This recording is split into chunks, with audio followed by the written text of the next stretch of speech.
donc moi je m'appelle Dylan Nouvel, je tiens le bistrot L'Arrivée, qui est donc un bistrot près de la gare à Rennes, spécialisé dans le vin et les bières craft. On propose également des planches de fromage et de charcuterie le soir et de la petite restauration le midi. Juste avant de me lancer, du coup, je travaillais chez un grossiste en vin pendant quelques mois en tant que responsable produit, où là j'étais chargé de conseiller les cavistes en fait, qui revendaient les vins. Donc ça m'a permis de voir tout un aspect logistique et surtout une gestion des achats des produits. Et donc de pouvoir acheter maintenant de façon plus intelligente au niveau de mes vins. Et auparavant, bien sûr, j'ai fait une dizaine d'années en restauration, ce qui m'a permis de me former à mon bistrot maintenant. L'origine de mon projet, c'est un souhait que j'avais. Je voulais un jour ouvrir un bar à vin parce que c'est ma passion. Donc je dirais que l'origine, ça vient de ma passion.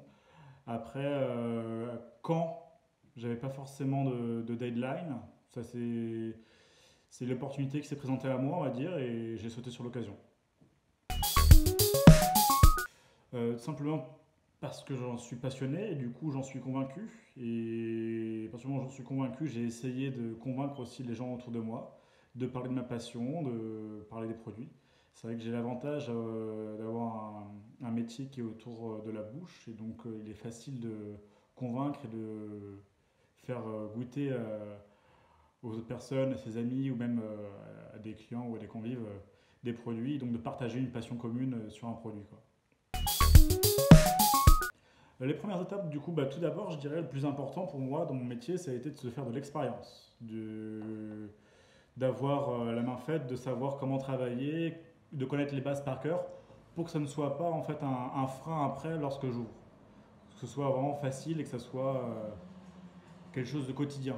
Et comme cela, tout ce qui a été, on va dire, plus administratif, plus financier, avec lesquels je suis peut-être le moins à l'aise à la base, j'ai pu plus facilement prendre de temps pour cela et m'en occuper au quotidien. Pour le tester, donc déjà j'ai souvent parlé de ce type de projet ou d'offres du coup de bar à vin et bière avec des planches de fromage charcuterie à des clients que je pouvais avoir dans tous les établissements où je travaillais. Et également, avant d'ouvrir, j'ai fait un sondage sur Facebook notamment, où j'avais, je crois, 500 retours quand même, donc c'était vraiment cool. Un sondage payant que j'avais fait sur la gare de Rennes et sur vraiment une catégorie de clients qui étaient visés. Pour le coup, c'était les 25-45 sur Rennes Centre-Ville. Et dans lequel j'avais des retours qui m'ont beaucoup aidé. Pareil, j'ai mis des questions sur le prix psychologique pour voir à quel prix fixer mes premiers verres de vin, mes premières planches. Et c'est vrai que ça m'a beaucoup aidé à l'ouverture, à ne pas me planter, à ne pas être trop cher et tout en prenant des produits pour rester dans mes marges et en permettant du coup d'avoir de la qualité pour mes clients. Alors là pour le coup ça n'a pas été très compliqué puisque j'ai simplement donné ma démission là où je travaillais auparavant et j'ai réussi à avoir un peu de chômage entre temps et donc ça s'est fait très vite. Au début je faisais un peu les deux, c'est-à-dire que je travaillais encore chez mon ancien patron et le midi j'avais des déjeuners d'affaires par exemple avec mon associé pour l'ouverture du bistrot ou alors le soir j'étais sur les plans. Avant même d'être sur l'ouverture j'avais déjà toutes mes cartes de vin de fête, j'étais déjà OP quoi. J'avais qu'une envie c'était d'ouvrir donc j'étais prêt et la transition s'est faite facilement du coup. Dans mon cas, dès le début, puisque à partir du moment où le fonds de commerce était là, les travaux étaient lancés. Donc moi, à partir du moment où il y a eu les travaux, je me suis mis sur le projet à fond, autant sur la gestion financière que sur le recrutement, que sur l'apport de produits, la recherche de produits et la communication, surtout en amont pour pouvoir ouvrir et avoir du monde dès le début et faire un effet d'ouverture, quoi, tout simplement. Non, non, non, je dirais que là, comme ça, je suis très content d'avoir lancé le bistrot. Là, tout de suite, non, j'ai pas trop de regrets, honnêtement, hein. Si ça serait à refaire, je pense que j'aurais refait pareil. Parce que d'année en année, là, on arrive à la troisième, on s'améliore, on arrive à faire de mieux en mieux, à pérenniser l'entreprise, à faire rentrer du staff, à avoir de plus en plus de salariés, de plus en plus de clients. Donc, pour le coup, c'est positif. Voilà.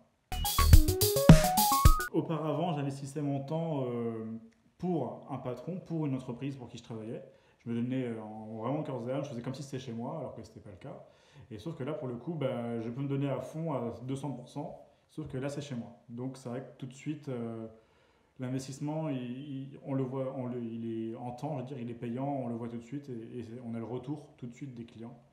Et donc, que ce soit positif comme négatif, hein, pour le coup. Mais c'est vrai que ça fait du bien et on sait pourquoi on travaille. Alors, les prochaines étapes du projet, bah, ça va être déjà l'agrandissement du bistrot avec une terrasse devant, avec encore une fois l'agrandissement de l'équipe du bistrot. Donc, de continuer à développer le bistrot, le rendre périn. Et pourquoi pas, à l'avenir, refaire ce même concept ou autre chose ailleurs, en plus grand encore, tout en conservant celui-ci. C'est une idée qui est à voir à moyen long terme. Donc, en gros, c'est de continuer la progression, le développement, et pourquoi pas un jour avoir plusieurs bistrots. On ne sait jamais, on espère en tout cas. Hmm. Alors, entrepreneur, c'est pas vraiment le terme, mais il y a un maître d'hôtel que je connais maintenant, qui m'a beaucoup inspiré, c'est Arthur Lukin, Bruno, qui est un maître d'hôtel et qui est également artiste. Et il se trouve que quand j'avais 15 ans, j'ai lu un de ses ouvrages qui s'appelle J'aime les gens, qui parlait justement de la restauration et des anecdotes de brasserie parisienne. Et ça m'a clairement conforté dans mon choix de faire ce métier. Ça m'a donné envie encore plus de faire ce métier. Et du coup, pour ça, je le remercie. Et ça n'a fait que renforcer ma passion à l'époque et certifier mon choix à un moment où j'étais en hésitation parce que jeune, et c'est le moment où tu dois choisir un peu vers là où tu vas. Donc c'est vrai que c'est cool, ça m'a beaucoup aidé. Puis après, les autres entrepreneurs qui m'ont justement inspiré, ben, ça va plutôt être des investisseurs que je connais, des gens qui sont partis de rien, qui ont réussi à construire une entreprise, voire un empire, si on peut dire. Et là, pour le coup, c'est vrai que ce sont des réussites inspirantes qui donnent envie, qui disent bah, voilà, moi je pars de rien aussi. Et petit à petit, on va monter une affaire, puis peut-être deux, puis peut-être trois, et on verra.